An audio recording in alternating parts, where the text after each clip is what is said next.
కార్తీక పురాణము 23వ అధ్యాయం ప్రేక్షకులకు నమస్కారాలు. ఓం నమ శివాయ నమో నమ. వశిష్ఠ మహర్షి జనక మహారాజుతో చెప్తూ అగస్త్య మహర్షి ఆత్రి మహామునితో ఈ విధంగా చెప్తున్నారు. ఓ మహామునివర్య, పురంజరుని యొక్క రాజ్యము పరిపాలించిన అనగా తనకు దొరికినటువంటి రాజ్యం, పోయినటువంటి రాజ్యము మళ్ళా దొరికింది కదా, మరి ఏం చేశారు అంటే పురంజరుడు ఏం చేశాడు? మరి రాజ్యాన్ని పరిపాలిస్తున్నాడు కదా, ఎలా రాజ్యాన్ని పరిపాలిస్తున్నాడు, ఏ విధంగా పరిపాలిస్తున్నాడు, తాను ఏమేమి చేశాడు, ఎక్కడెక్కడ వెళ్ళాడు అన్నటువంటి విషయానికి అగస్త్య మహర్షి ఆత్రి మహామునితో అడుగుతుంటే, అప్పుడు ఎవరు? అంబరీషుడు. ఆయనకు తెలుసు. ఏం తెలుసు? ఎలాంటిది నేను తప్పు పనులు చేశాను అన్నటువంటి విషయాలు అన్నీ కూడా తెలుసు. ఒక అనుభవం జరిగిన తర్వాత అనగా ఒక వ్యక్తికి ఏదో ఒక తట్టు తగిలింది అనుకోండి, అక్కడ నుంచి వెళ్తున్నాడు, రౌతు ఉంది, ఆ రౌతు ఉన్నది కాబట్టి మరోసారి అతనికి దెబ్బ తగలకుండా చూసుకుంటారు. ఎవరైనా కానివ్వండి, ప్రపంచంలో ఉన్నటువంటి వారు. ఒక ఎత్తుపరమైనటువంటి ఏదో రావుతూ ఉంది, లేకుంటే గుట్ట ఉంది, ఏమైనా ఉంది, నడుస్తూ నడుస్తూ ఒకసారి అతనికి అక్కడ దెబ్బ తగిలిందంటే రెండోసారి అక్కడ నుంచి వెళ్తున్నాడంటే అక్కడ చూసుకుంటూ వెళ్తాడు. అలాగనే ఈ యొక్క అంబరీషుని యొక్క రాజ్యం అయోధ్య అంతే కూడా సుఖముగా శాంతముగా ఉండాలంటే ఏం చేయాలి? సద్బ్రాహ్మణులైనటువంటి వారికి గౌరవించాలి. వారి యొక్క మణిమాన్యాలు ఏవైతే ఉన్నాయో వారికి సుభక్షితముగా ఉండేటట్టు చూడాలి. సద్బ్రాహ్మణులైనటువంటి వారికి ఎలాంటి వారి యొక్క శాపాలు తీసుకోవద్దు. అలాంటి వారితో ఆశీర్వచనాలు ఎప్పటికీ కూడా తీసుకుంటూనే ఉండాలి. అలాంటి వారికి ఎప్పుడు కూడా బాధలు పెట్టొద్దు, కష్టాలు పెట్టొద్దు అన్నటువంటి విషయానికి అతని యొక్క మనస్సులో పడిపోయింది. కావున అంబరీష మహారాజు ఏం చేశారంటే, తన అయోధ్య నగరంలో ఉన్నటువంటి బ్రాహ్మణులకందరికీ కూడా గౌరవించడం మొదలుపెట్టారు, ఆరాధించడం మొదలుపెట్టారు. వైశ్యులకు వ్యాపారాలు ఎలా చేయాలి అన్నటువంటి దానికి వ్యాపారం గురించి వాళ్ళను గౌరవించారు. ప్రతి చిన్న పెద్ద తారతమ్యం లేక ప్రతి వారికి గౌరవించడం, ప్రతి వారికి మర్యాదతో చూడడం, ఏనాడు కూడా తప్పులు మాట తన నోటి ద్వారా రాకుండా చూశారు. అంతేకాదండి, వేద ధ్యానం, వేదాల యొక్క పాఠశాలలు ఏంటిది ఇప్పాడు అంటే వేద ధ్యానం నడవాలి. వేదాల యొక్క పారాయణం ఎప్పుడు కూడా జరుగుతూ ఉంది. వేదాలు ఏవైతే 4 ఉన్నాయో ఆ యొక్క 4 వేదాల యొక్క పారాయణాలు జరుగుతూనే ఉండాలి, యజ్ఞయాగాదులు జరుగుతూనే ఉండాలి అన్నటువంటి వాతావరణాన్ని చేశాడు అంబరీషుడు. అప్పుడు నిత్యం కూడా ఎక్కడ ఒక చోట యజ్ఞము జరుగుతుందంటే ఆ యజ్ఞం వలన ఎన్నో ప్రయోజనాలు జరిగి ఎన్నో ఉపకారాలతో మనకు వర్షాలు పడి మన పాడి పంటలు బావుగా పండుతాయి అన్నటువంటి విషయాలను తెలుసుకొని ప్రతి చోట ఏదో రకంగా ఎవరికో ఒకరోజు యజ్ఞయాగాదులు తన యొక్క నగరంలో జరిగేటివి, దాన ధర్మాలు జరిగేటివి. ఏ ధర్మం కావాలంటే దానికోసం తగినటువంటి ఏవైతే ధనం కావాలో ఆ ధనాన్ని ఇచ్చినటువంటి వాడు అంబరీషుడు. అలా జరుగుతూ పోయింది.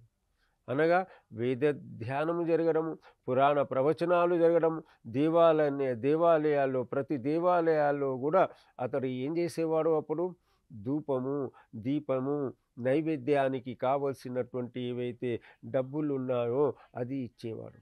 తన రాజ్యంలో ఎవరు కూడా కష్టాలతో బాధలతో ఉండవద్దా అన్నటువంటి విషయాలను తెలుసుకున్నటువంటి వాడు అంబరీషుడు. అందుకే అలా తన యొక్క రాజ్యాన్ని పరిపాలిస్తున్నాడు. రాజ్యం అంతే కూడా సుఖమయంగా ఉంది. నిత్యం రాజ్యంలో ఉన్నటువంటి ప్రజలందరూ కూడా హరినామ సంకీర్తన చేస్తూ, శివనామ సంకీర్తన చేస్తూ భగవంతుని యొక్క ధ్యానంలో ఉన్నారు. అనగా రాజు ఏ విధంగా చేస్తున్నాడో ప్రజలు కూడా అలాగనే చేస్తారు కదా. అలా రాజ్యం అంతే కూడా సుఖముగా శాంతముగా ఆనందముగా ఉన్నారు ప్రజలందరూ కూడా. చోరులంటే లేరు. అనగా ఒకరికి కష్టం పడి ఒకరికి కష్టపెట్టి ఇంకొకరు సుఖముగా ఉండాలన్నటువంటి వారు ఎక్కడ కూడా లేరు. అనగా నాలో ఉన్నటువంటి దేవుడు ఒక్కడే, నీలో ఉన్నటువంటి దేవుడు ఒక్కడే, నాలో ఉన్నటువంటి పరమాత్మ ఒక్కడే, నీలో ఉన్నటువంటి పరమాత్మ ఒక్కడే అన్నటువంటి విషయాలను ప్రతి వారు కూడా తెలుసుకున్నారు. అనగా ప్రతి గ్రామాల్లో కూడా స్వాధ్యాయ కేంద్రాలు ఇప్పాడు. స్వాధ్యాయ కేంద్రాలు ఇప్పాడంటే స్వ అంటే నేను, నేను ఎవరిని, నేను ఎక్కడి నుంచి వచ్చాను, ఏమి చెయ్యాలి అన్నటువంటి విషయానికి పురంజరుడు అక్కడ ప్రతి గ్రామంలో కూడా ఆ యొక్క దేవాలయాల్లో ఈ విధమైనటువంటి చర్చాగోష్ఠులు జరుగుతుండేవి. ఎక్కడ చూస్తే అక్కడ కూడా హరినామ సంకీర్తనం చేయడం, హరికథల యొక్క కాలక్షేపాలు జరగడం, పురాణ ప్రవచనాలు జరగడం, ఇవన్నీ కూడా జరుగుతుంటే రాజ్యం బాగుగా ఉంటుంది, రాజ్యం సుభిక్షంగా ఉంటుంది, ఆనందపరమైనటువంటి మానవులు ఉంటారు. ఎక్కడ కూడా కొట్లాటలు పీకులాటలు గాక ఎక్కడ కూడా ఎలాంటిది కూడా జరగకుండా ఆనందపరమైనటువంటి కాపురాలు చేస్తూనే ఉంటారు. అది పురంజరుడు చేసినటువంటి విషయం. ఎందుకంటే అతనికి తెలుసు రాజ్యం బాగుగా ఉంటే రాజు బాగుగా ఉంటాడు, రాజు బాగుగా ఉన్నాడంటే రాజ్యం బాగుగా ఉంటుంది. రాజు అందుకే యథా రాజా తథా ప్రజ అన్నారు.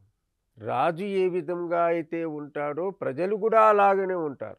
మన రాజ్యంలో ఉన్నటువంటి రాజులను చూసి ప్రజలు నేర్చుకుంటారండి. అంటే రాజు ఎలాగైతే పూజలు పునస్కారాలతో ఉంటాడో అలా ప్రజలు కూడా అలాగనే చేస్తారు. అది కావాల్సింది. అది సుభిక్షంగా ఆనందంగా సంతోషంగా సస్యశ్యామలముగా ఉన్నటువంటి రాజ్యాన్ని పరిపాలన చేస్తూ చేస్తూ ఆ యొక్క పురంజరునికి ఒక మనస్సులో కోరిక పుట్టింది. ఏంటిది?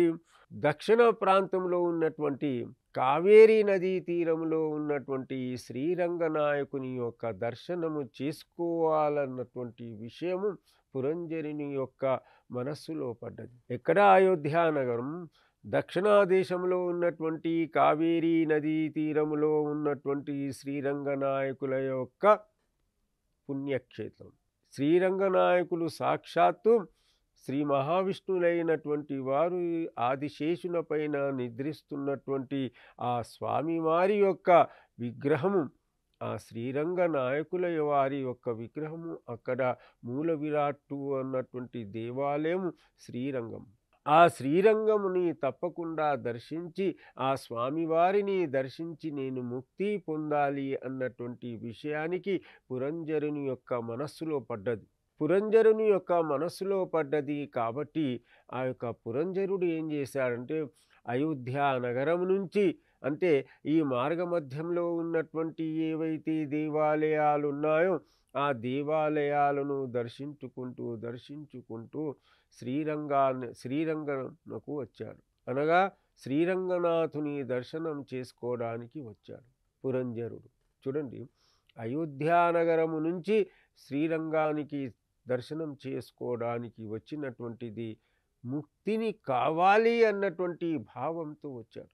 అనగా ప్రజలు సుభిక్షంగా ఉండాలి, ప్రజలందరూ కూడా సంతోషంగా ఉండాలి, ప్రజలందరూ కూడా ఆనందంగా ఉండాలి అన్నటువంటి విషయానికి పురంజరుడు ఏం చేశాడంటే, నేను ఇన్ని చేశాను, ఇన్ని రాజ్య పరిపాలన చేశాను, ఈ రాజ్యాన్ని అయోధ్య నగరాన్ని గొప్పగా పరిపాలిస్తున్నాను, కావున నాకు తప్పకుండా ఆ యొక్క శ్రీరంగనాయకుని యొక్క దర్శనం కావాలి అన్నటువంటి విషయముతో అక్కడ ఏం చేశాడు, ఆ ప్రాంతము నుంచి ఎక్కడికి?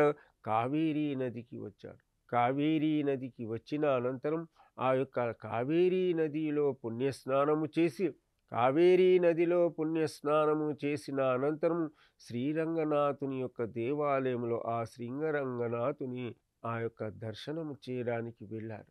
అక్కడ ఆ స్వామివారి యొక్క దర్శనం ఎలా కలిగిందండి?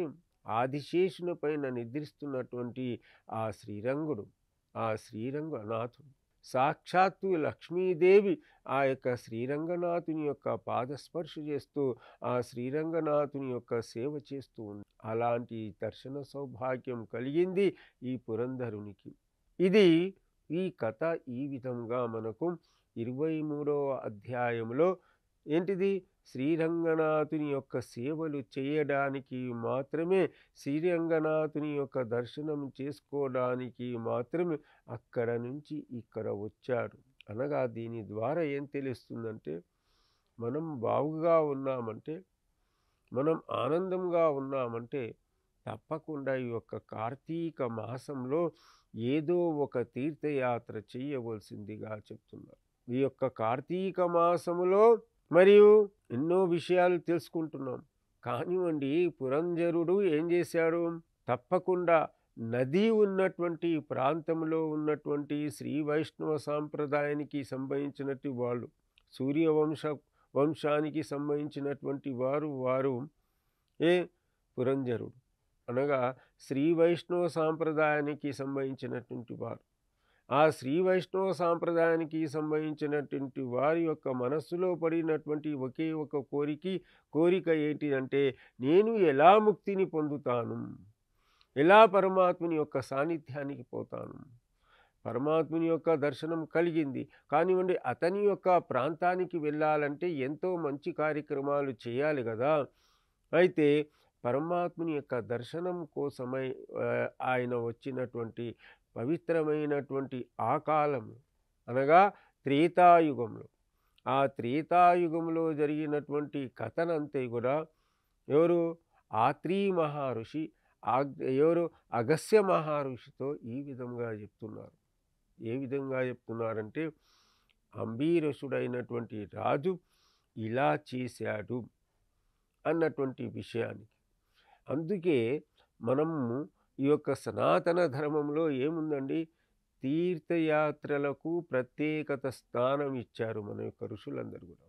తీర్థయాత్రలకు అనగా తీర్థ యతి యాత్ర అనగా తీర్థముతో కూడినటువంటి ఎక్కడైతే యాత్ర ఉంటుందో అది తీర్థయాత్ర. అంటే ఎక్కడైతే తీర్థము లభిస్తుందో, ఉదాహరణకు ఏది కావేరీ నది అక్కడ ప్రవహిస్తున్నటువంటి పవిత్రమైనటువంటి ప్రాంతము కాబట్టి దాన్ని తీర్థయాత్ర అనవచ్చు. రామేశ్వరం ఉంది, రామేశ్వరం ప్రక్కకే ఉందండి సముద్రం ఉంది, అక్కడ తీర్థం లభిస్తుంది. అక్కడ మనకు అనేకమైనటువంటి బావులు కనబడతాయి. అక్కడ పవిత్రమైనటువంటి జలంతో స్నానం చేస్తూ మరి అక్కడ స్వామివారి ఒక తీర్థయాత్ర. అలాగనే ఏంటిది మనకు కనపడినటువంటి కాశీ యాత్ర అనుకుందాం, లేదంటే అయోధ్య నగరం అనుకుంటాం. ఇప్పుడు మనం అయోధ్య తీర్థయాత్ర అనుకుందాం. అక్కడ ఒక నది ఉంది. ఏ నది ఉంది? సరయూ నది అనుకుందాం. అనగా అది తీర్థస్థలం.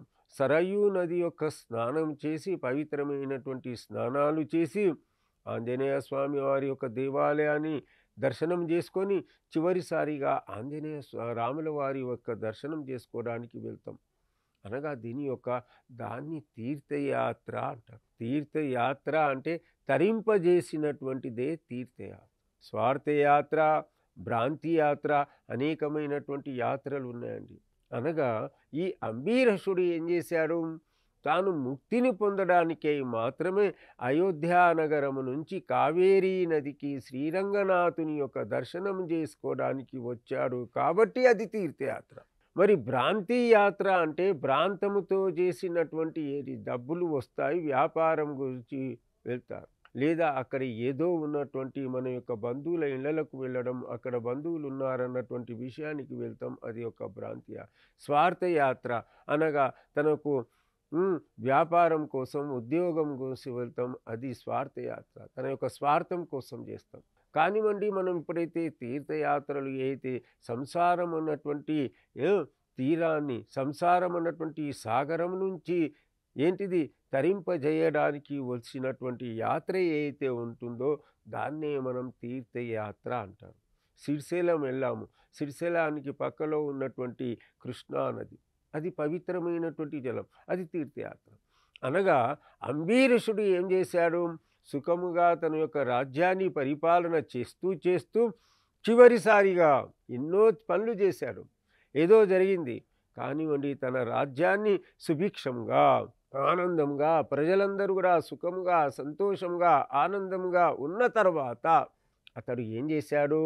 కావేరీ నది సమీపంలో ఉన్నటువంటి శ్రీరంగనాథుని దర్శనం చేసుకోవడానికి వచ్చాడు. అనగా దీని యొక్క అర్థం ఏంటి అంటే, మన కుటుంబంలో ఉన్నటువంటి వాళ్ళమందరం గూడా సుఖముగా, శాంతముగా, ఆనందముగా ఉన్నప్పుడు మనం తీర్థయాత్రలు చెయ్యాలి అన్నటువంటి శాస్త్రం చెప్తుంది.